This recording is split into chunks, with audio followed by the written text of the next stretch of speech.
ये अमृत में समय है, जो बोलेगा सही हो जाएगा। भगवान का नाम ले, भगवान मंदिर की कथाएं को सुनो। भगवान की जय, भगवान की भगवान की जय। देखो आज जो माताएं व्रत रखी है उसकी कथा है, आप क्या पुण्य प्राप्त कर सकते हो। शांति से इस कथा को सुनिए। भंडारी अपनी कथा बाहर कर लेना, कथा नहीं सुना तो बाहर चले जाओ, शांत हो जाओ।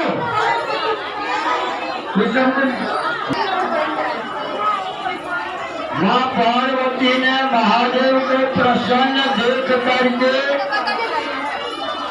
आज पूछती है, हे प्रभु, हे मेरे आराध्य देव, आप त्रिलोकी की नाथ हैं, मैंने कौन सा पुण्य किया जो मेरे परिवार इतना सुंदर है। आपके जैसे त्रिलोकी की नाथ पति है, गणेश और कार्तिक के जैसे जगत विख्यात पुत्र है, मेरे घर रिद्धि सिद्धि है, मेरे घर शिव लाभ का निवास है, सारे गुण से युक्त हमने कौन सा पुण्य किया जो मेरे पुत्र इतने महान हुए। कुछ न सुनता है न सुनने देता है। फिर जो बोलते हैं यही ना लेकर के जाएंगे, तो सुनेंगे यही ना लेकर जाएंगे।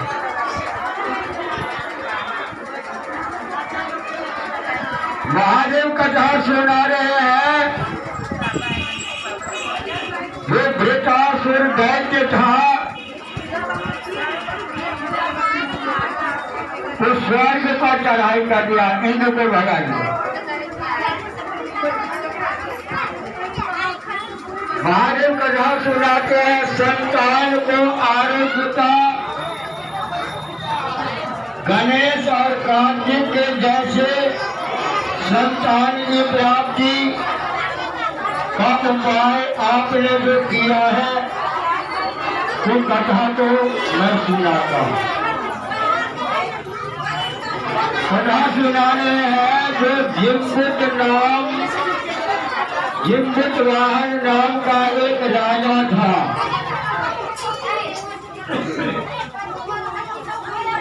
वो राजा बड़ा धर्मात्मा था। एक बार राजा अपने ससुराल गया। अपने ससुराल जो गया तो उसने 1-2 बजे रात में एक नारी का, एक माता का रुदन सुना। रोने की आवाज आ रही थी, माताएं थिरक रही थी क्योंकि उसका पुत्र आज मारा जाएगा।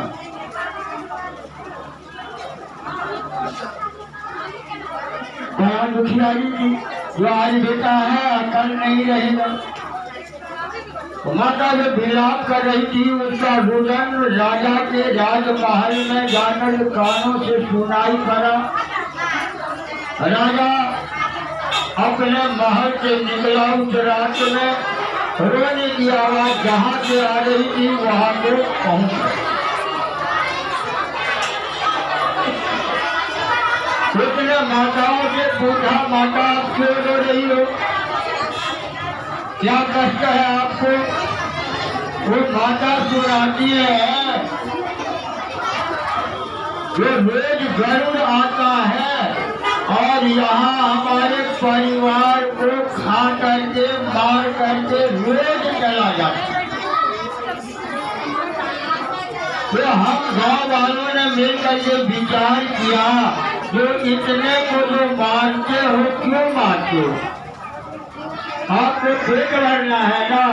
हम लोग अपने समाज में से एक लड़का दे देंगे, आप उसको खा करके संतुष्ट होकर के चले जाना।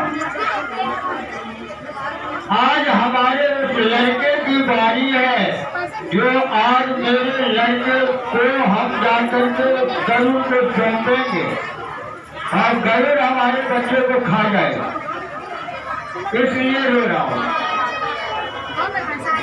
हिम्मत वाहन ने कहा, माता आप रो मत, मैं आपको वचन देता हूँ, आपके बच्चे को बचाने का मैं पूरा प्रयास करूँगा।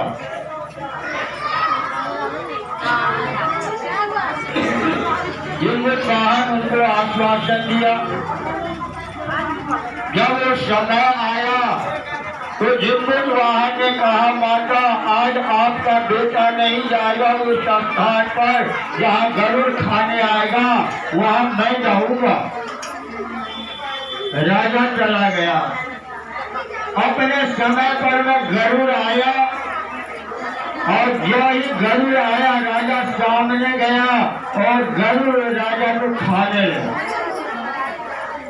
चाहे अंग जब सारा खा गया, राजा सहता रहा और जब इधर का मान खत्म हो गया तो राजा ने गरुड़ के सामने बायां अंग कर दिया, यानी अब इसको खाओ, तृप्त हो तुम। गरुड़ ने ये देखा इतना कष्ट सह रहा है ये, आगे ये मनुष्य नहीं हो सकता, मनुष्य में उतनी सामर्थ्य नहीं है, ये कोई साधारण मानव नहीं है। तो गरुड़ ने पूछा, जो आप कौन हो? उन्होंने कहा, शालिवाहन नाम के राजा का पुत्र हूँ, मेरा नाम जिम्बुत वाहन है। आपको ये पूछने की क्या जरूरत है? आपको मांस खाना है, आप मांस खाओ। मैंने अपना शरीर अर्पण कर दिया। उन्होंने मांस खाना रोक दिया और कहने लगा, जो आपसे मैं प्रसन्न हूँ, आप मेरे से वरदान मांगो। हिम्मत वाहन राजा ने कहा, अगर आप वरदान देना चाहते हो तो आप ये वरदान दो, जो आज से आप इन बच्चों को नहीं खाओगे, ये वरदान दे दो। हिम्मत वाहन ने, गरुड़ ने हिम्मत वाहन को ये आशीर्वाद दे करके, वरदान दे करके चले गए पाताल लोक। पाताल लोक से अमृत कुंड ला करके उस एरिया में अमृत का बरसात कर दी। तो अमृत के बरसात से क्या हुआ, आज के पहले जितने भी बच्चों को खाया था, मांस खाया था ना, हड्डी को पराई था, जिन हड्डी पर भी वो अमृत का बूंद गिरा वो जीवित हो गया, पहले वाले शरीर में आ गया। आनंद आनंद हो गया, उस शहर में आनंद आनंद हो गया। हिम्मत वाहन ने बड़ा आनंद का महसूस किया, क्योंकि ये मेरे तप के, मेरे त्याग का फल इतना बड़ा समाज को मिला, संसार को मिला।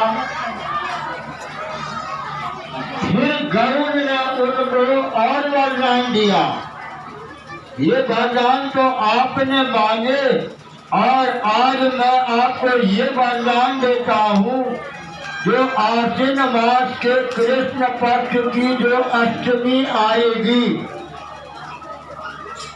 उन अष्टमी का जो दिन होगा, तिथि होगा, वो जिस तरह से ये अमृत की बरसात हुआ है, ये ऐसे ही होता रहेगा।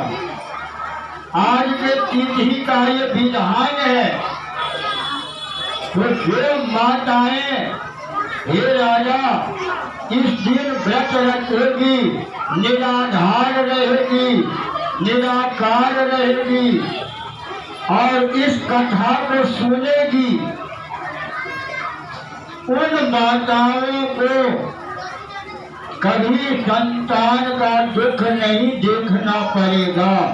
उनका संतान महाबलशाली, बलशाली, रूपवान, गुणवान, धनवान, बलवान होगा। ये वरदान ये करके अंतर्धान हो गई। तो माँ पार्वती को महादेव सुना रहे हैं, हे पार्वती इसकी कथा सुनाता हूँ। प्रत्येक वर्ष में नर्मदा नदी के तट पर में जितनी ही नारियां हैं अपने संतान की कामना के लिए सज धज करके पूरे पकवान लेकर के एक चिल्ली का जो है रूप पत्थर का बना करके और एक मिट्टी का सियारनी बना करके ला करके मंडप तोरण बना करके नर्मदा नदी के तट पर में जिम्बुत वाहन भगवान का पूजा होने लगा। जब ये पूजा हर साल नारियां करती, उसी के पास में एक बड़ा बरगद का पेड़ था जिसके ऊपर में एक खिलौनी रहती थी और नीचे धोज में एक सियारनी रहती थी।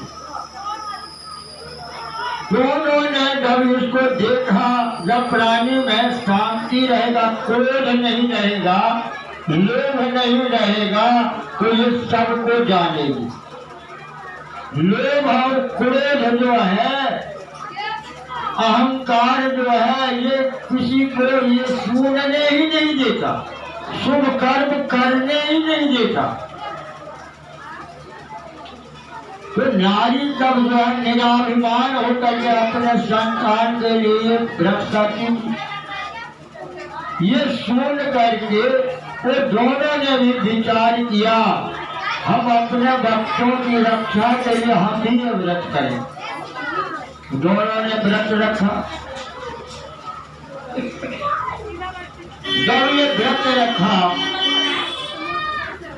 तो क्या होता है, उसी समाज में एक साहूकार का मृत्यु हो गया।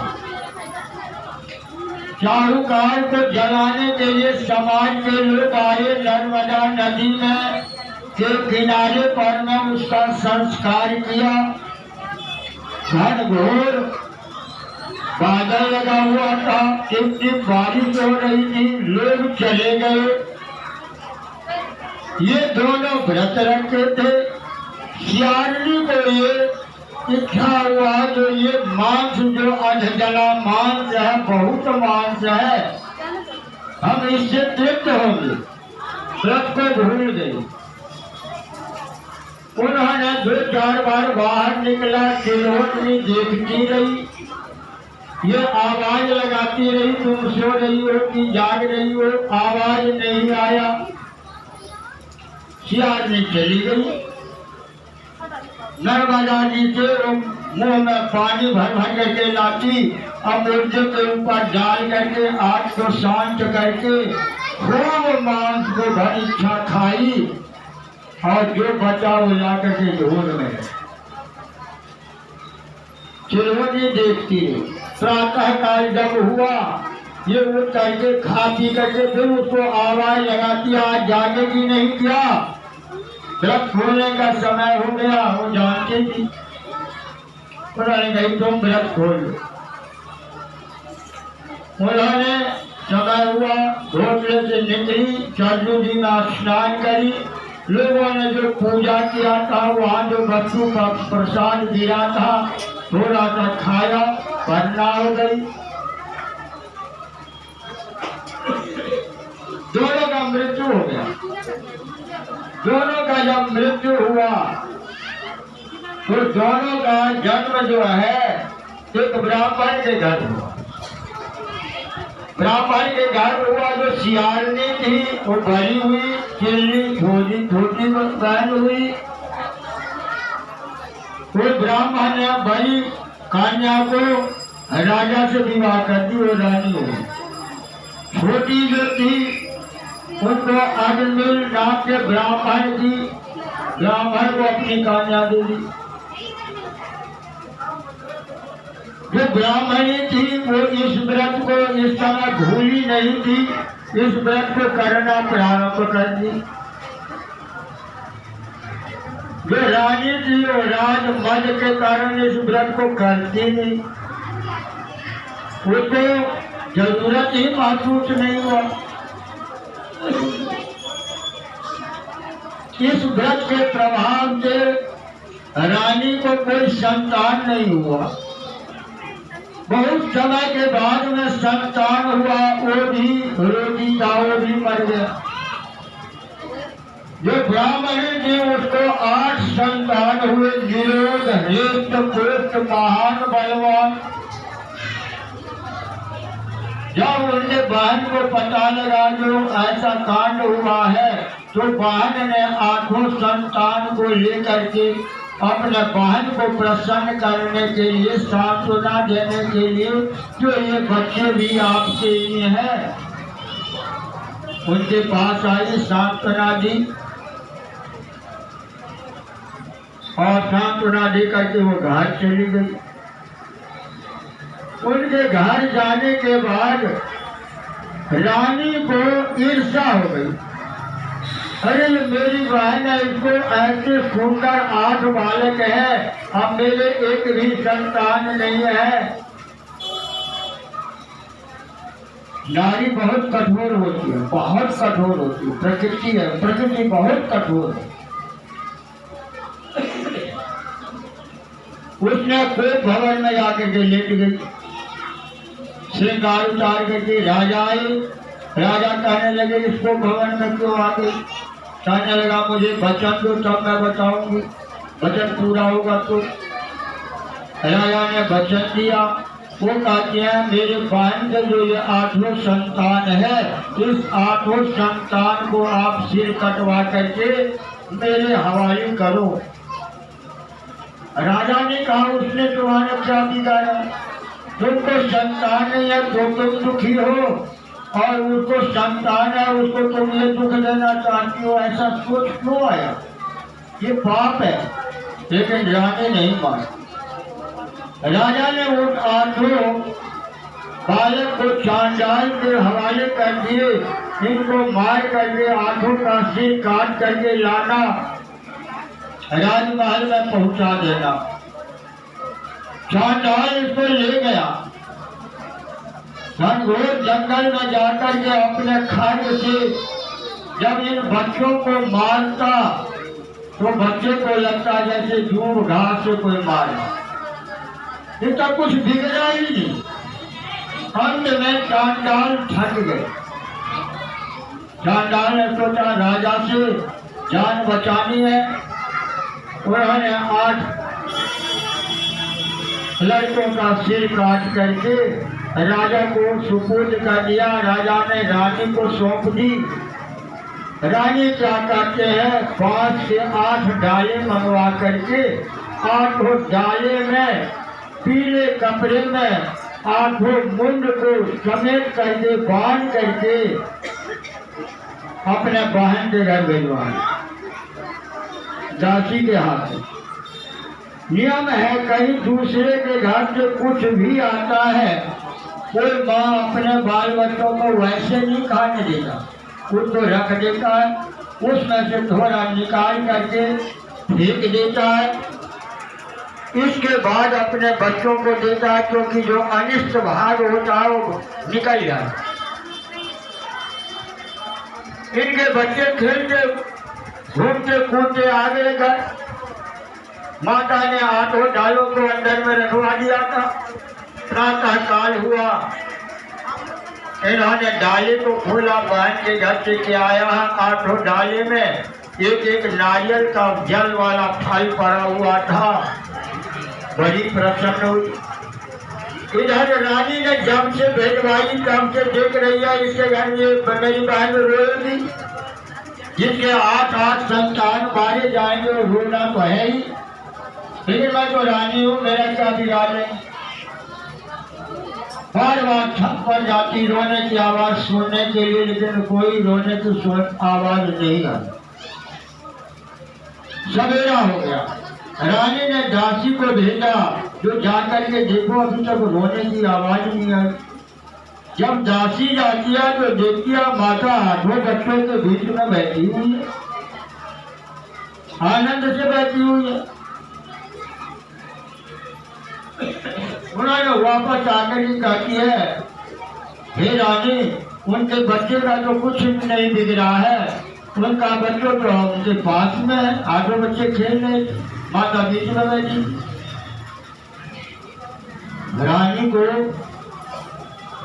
अपना याद आया, जो मैंने अघोर अन्याय किया, इसने कुछ पुण्य किया है, ऐसा प्रभाव है जिस प्रभाव के कारण दुष्प्रभाव उसको छू नहीं सकता। मेरे प्रभाव का कोई वहां असर नहीं हुआ, हमें जाना चाहिए। रानी ने राजा को साथ में लिया, पालकी पर बैठी और अपने बहन के घर गई और बहन से सारा वृत्तांत सुना। बहन कहने लगी, जो बहन, मैं जिम्बुत वाहन भगवान का व्रत करती हूँ, जितिया का व्रत करता हूँ। जो माताएं इस व्रत को करती हैं, आश्विन मास के कृष्ण पक्ष की जो अष्टमी है, इसमें अष्टमी पर्यंत जो है अमृत की वर्षा होती है। जो माता इस व्रत को धारण की हुई जाती है धर्म के द्वारा, उनमें ये अमृत प्रवेश करता, और ये अमृत जो है आनंददायी है। हम उस व्रत को करते हैं, हमारे बच्चे को कोई नहीं मार सकता। फिर जो है उनकी छोटी बहन ने उनको कहा, तुम्हें विश्वास नहीं है तो मेरे साथ चलो। दोनों राजा रानी भी जाते हैं और वो भी जाती हैं, और वहां जाकर के सरजू नदी दिखाती है, वो बरगद का पेड़ दिखाती है, वो दूध भी है और वो घोषणा भी है।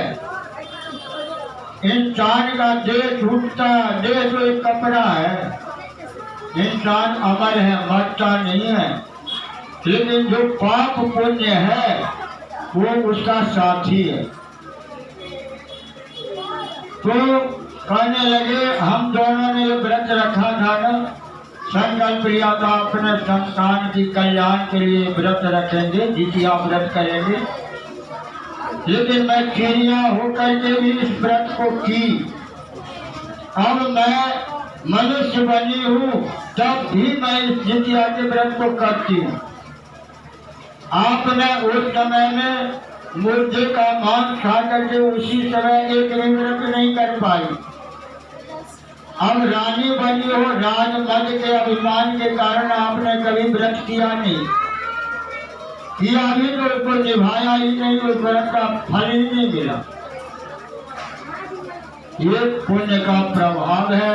रानी को भी दिव्य ज्ञान हुआ, अंतर में जो बात सही है। राजा रानी ने उनके पैर को पकड़ लिए, और जब अगला साल आया तो राजा रानी ने अपनी बहन के घर गई और वहीं पर इस जितिया का व्रत हुआ। और ये कथा राजा रानी, उनकी बहन, सब परिवार ने उनको सुना, ये व्रत प्रारंभ किया। फिर रानी के गर्भ से सुंदर राजकुमार का जन्म हुआ, जो रूपवान गुणवान राजकुमार, अत्यंत सुंदर बलशाली प्रसिद्ध राजा हुए। महादेव कहते हैं जो हे पार्वती, ये संसार में जो ये पूजा, ये पाठ, ये मंदिर, ये भगवान, ये महर्षियों की वाणी, ये अमोघ है। इस पुण्य को जो प्राणी, जो माताएं आश्विन मास के कृष्ण पक्ष की अष्टमी को जिम्बत वाहन भगवान यानी जितिया का व्रत निराधार निराकार रह करके सत्य मान करके इसको पूजा करती है। जो सत्य मानता है उसको सत्य का फल मिलता है, जो सत्य नहीं मानता उसको फल ही नहीं। कहते हैं हे पार्वती, आपने इस व्रत को किया, इसी से गणेश कार्तिक रिद्धि सिद्धि शुभ लाभ, आप जगन माता बनी, मैं जगत पिता हूँ। ये परिवार का निर्माण पुण्य करने से होता। ये देह नहीं है, ये दुनिया नहीं है,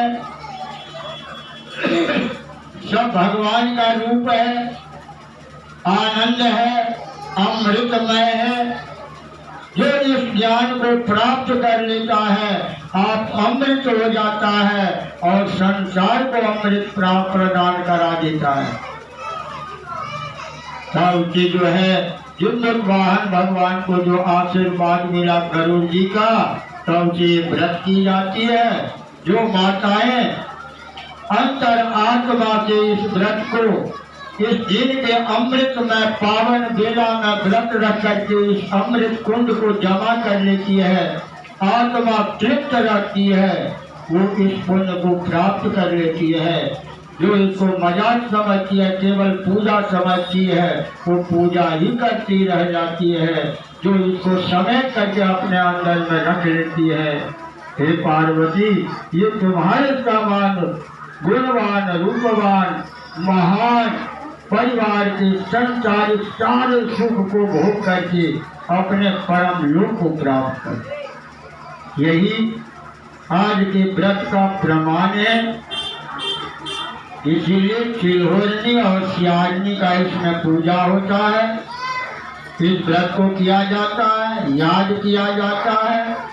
इस व्रत करने वाले को गरुड़ जी का आशीर्वाद जो है, उनकी वाणी झूठी नहीं होती, उनके पास पहुंच जाता।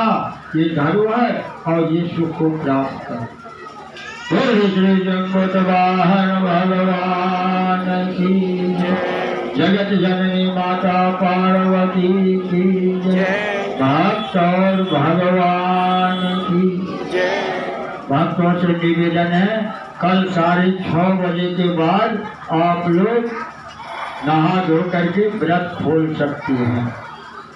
6:30 बजे के बाद व्रत खोलने का समय है। वैसे 6:15 ही है, लेकिन 6:30 बजे आप लोग स्नान करके भगवान का पूजा करके इस व्रत का अनुसरण हो जाएगा, पूर्ण हो जाएगा, आपको पूर्ण फल की प्राप्ति हो जाएगी। भगवान की जय।